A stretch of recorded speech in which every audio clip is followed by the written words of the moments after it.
कहानी के स्टार्टिंग में हमें दिखाया जाता है कि रैन नाम का एक आदमी 12 साल बाद अपने दोस्त जैक से मिलने स्पेन आता है।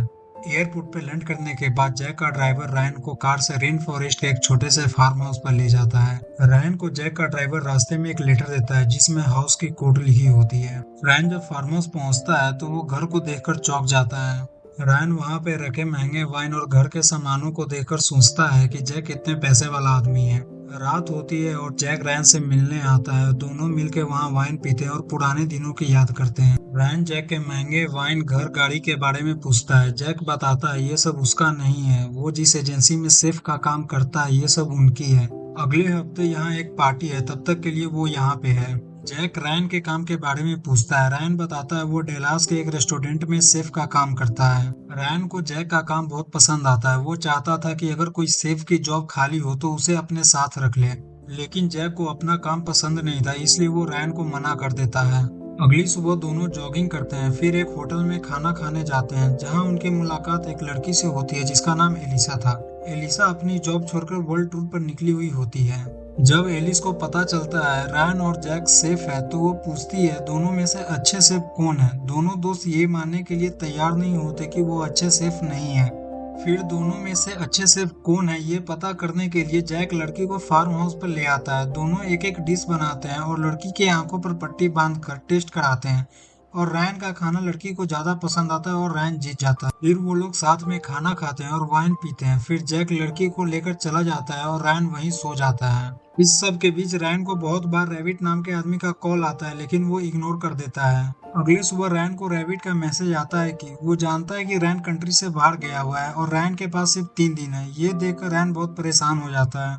फिर जैक आकर बताता है उसे कोई काम आ गया है और तुम्हें आज सारा दिन अकेले ही रहना होगा। फिर जैक चला जाता है। जैक के जाने के बाद रैन को जैक का लैपटॉप मिलता है जिसमें वो जैक की बैंक आईडी लॉगिन करता है, और उसका बैंक बैलेंस देखकर उसे जलन होने लगती है। शाम को जैक वापस घर आता है और दोनों डिनर कर कर सो जाते हैं। अगली सुबह जब रैन जगता है तो जैक उसे फांसी पर लटका हुआ दिखता है। रैन थोड़ा उदास होता है। तभी रैन को रैबिट का फिर से मैसेज आता है, अगर 2 दिन में पैसे नहीं दिए तो वो उसकी मोम को मार देगा।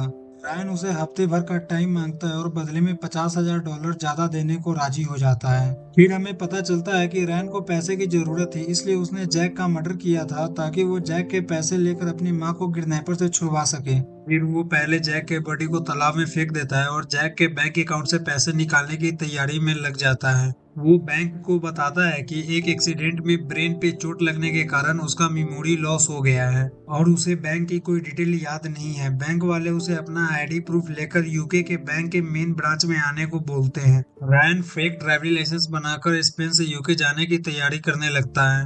अगले दिन एक औरत और एक आदमी फार्म हाउस पे आते हैं। वो रैन को जैक समझकर पार्टी की तैयारी के बारे में पूछते हैं। रैन बोलता है लगभग तैयार हो चुका है।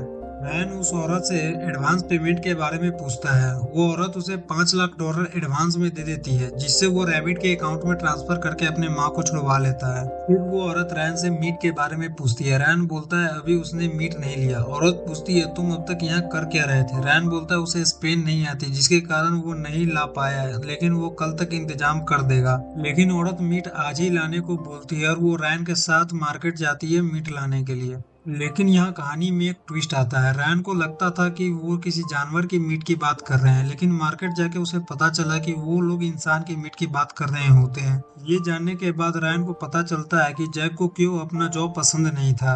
रैन ये काम करने से मना कर देता है, लेकिन वो लोग उससे धमकी देते हैं या तो मीट का इंतजाम करो या फिर मारे जाओगे। रैन बहुत परेशान हो जाता है। वो एक मुसीबत से निकल के दूसरी और उससे भी बड़ी मुसीबत में फंस चुका था। उसी रात को वो औरत रैन को अपनी एजेंसी के बारे में बताती है। वो बोलती है उसकी एजेंसी हर साल ऐसी 30 से 35 पार्टी ऑर्गेनाइज करती है जिसमें से वो हर पार्टी के 10 करोड़ तक चार्ज करती है। 20 में से 10% वो स्कूल, हॉस्पिटल और बाकी समाज के भलाइयों के लिए खर्च करती है, और बदले में वो साल के सिर्फ 70 से 75 लोगों को ही मारती है। बाकी के पैसे और चीजों को मैनेज करने में लगती है, जैसे प्राइवेट जेट अरेंज करना, ऐसी लोकेशन अरेंज करना जहां कोई दिक्कत न हो, और बहुत लोगों को पैसे खिलाने पड़ते हैं। इन सब के बाद उनके पास बहुत कम पैसा ही बचता है।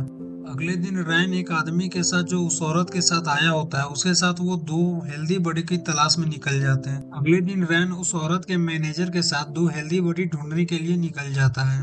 वो कुछ देर तक एक लड़की का पीछा करते हैं लेकिन वो अचानक से गायब हो जाती है। फिर वो एक मैकेनिक के पास जाते हैं और बोलते हैं मेरी कार खराब हो गई है। मैकेनिक जब कार ठीक करने के लिए कार के नीचे जाता है तभी वे वहां पर उसे सर पे गोली मार देते हैं। तभी वो लड़की जिसका वो पीछा कर रहे होते हैं वो एक पुलिस को लेकर आ जाती है। पुलिस उससे पूछता है कि तुम लोग इसका पीछा क्यों कर रहे थे। रैन बताता है कि वो लोग यहाँ पर एक होटल खोलने वाले हैं इसलिए जगह देख रहे हैं, वो किसी का पीछा नहीं कर रहे थे। वो पुलिस को कुछ फेक कार्ड दिखाते हैं, फिर वहां से पुलिस चली जाती है। पुलिस के शक होने के कारण वो एक बॉडी ही ला पाते हैं। फिर उस बॉडी को बेसमेंट में ले जाकर टांग देते हैं। वो औरत रैन से अपना काम शुरू करने को बोलती है और कहती है एक गेस्ट ने जीप की डिमांड रखी है, वो अलग से निकाल कर रख लेना। फिर वो चली जाती है। जब रैन बेसमेंट से बाहर आता है तो उसे एक लेटर आया होता है जिसमें फेक ड्राइवरी लाइसेंस होती है जिसकी मदद से वो जैक के अकाउंट से पैसे निकालने वाला था। वो अपना सामान पैक करता है और चुपके से कार लेकर निकलने वाला होता है। वो इतना घबराया होता है कि वो कैंपस में काम करने वाले एक माली को ठोक देता है जिसके कारण वो भागने में फेल हो जाता है। ये सब मैनेजर देख रहा होता है। वो उसे बताता है भागने का कोई फायदा नहीं है, वो तुम्हें दुनिया के किसी कोने से ढूंढ कर मार देंगे। फिर रैन खाना बनाने लग जाता है। शाम होती है और गेस्ट आना शुरू हो जाते हैं। पार्टी अभी स्टार्ट ही हुई थी तभी एक डिटेक्टिव और रैन को मिला हुआ पुलिस उसी मैकेनिक्स के गायब होने के बारे में पूछने आता है। वो औरत बताती है कि वही यहाँ पर होटल खोलने वाले हैं और वो जितने भी गेस्ट है वो उन्हें इन्वेस्टर बताती है। पुलिस रैन को खाना बनाते देख बोलता है तुम तो आर्किटेक्ट हो। रैन बोलता है खाना बनाना मेरा पैशन है। डिटेक्टिव आर्किटेक्ट से रिलेटेड बहुत से सवाल रैन से पूछते हैं लेकिन रैन उतनी अच्छे से उनका जवाब नहीं दे पाता। फिर रैन डिटेक्टिव को सूप पिलाता है जो उसी मैकेनिक्स के ब्लड से बनाया होता है। वो उन्हें बहुत टेस्टी लगता है। डिटेक्टिव को रैन पे शक होता है कि एक आर्किटेक्चर जिसको आर्किटेक्ट के बारे में नॉलेज नहीं है पर खाना सेफ की तरह बनाता है। डिटेक्टिव जब पूछताछ खत्म करके जाने वाला होता है तभी एक गेस्ट डिटेक्टिव को पार्टी ज्वाइन करने का ऑफर देता है। डिटेक्टिव एक बार में ही मान जाता है और पार्टी ज्वाइन कर लेता है जिससे रैन और भी परेशान हो जाता है। तभी एलिस जो दोनों दोस्तों को रेस्टोरेंट में मिली होती है वो जैक से मिलने आती है। रैन बताता है जैक काम से बाहर गया हुआ है और आज का शेफ यहाँ मैं ही हूँ। रैन अपने काम के बारे में एलिस को बताना चाहता था पर वो नहीं बता पाता है। एलिस को रैन का बिहेवियर देखकर उसे रैन पर शक हो रहा था। तभी जैक की घड़ी रैन को पहने देखती है जो वह किसी को नहीं पहनने देता था। एलिस का शक दुगुना हो जाता है। एलिस वहां से जाना चाहती है लेकिन रात होने के कारण रैन उसे थोड़ी देर रुकने को बोलता है। तभी गेस्ट जीप की बनी डिजर्ट की डिमांड करते हैं। रैन उस मैकेनिक्स के जीप की डिजर्ट बनाने जाता है। रैन को दिखता है कि जीप खराब हो चुकी है। वो औरत रैन को अपना जीप काट कर उसका डिजर्ट बनाने को बोलती है। फिर अगले सीन में हमें दिखाया जाता है कि रैन सभी गेस्ट को जीप का डिजर्ट सर्व करता है। रैन ने डिटेक्टिव के स्पून पर एक मैसेज बांध दिया होता है जिसमें वो डिटेक्टिव को बाथरूम में आने को बोलता है। जब डिटेक्टिव बाथरूम में आता है तब रैन डिटेक्टिव को सारी बात बता देता है। डिटेक्टिव ये जानकर कि उसने एक आदमी का मीट खाया है वो वही उल्टी कर देता है। रैन डिटेक्टिव को प्रूफ दिखाने के लिए बेसमेंट में लेकर जाता है। मैकेनिक्स का कटा हुआ सर वहां रखता है और वहीं पर एलिस का बॉडी रखा होता है जिसका जीभ काट के रैन ने जीभ का डिजर्ट बनाया होता है। डिटेक्टिव का फोन ऊपर चार्ज में लगा होता है जिसके कारण वो किसी को यहाँ बुला नहीं सकता था।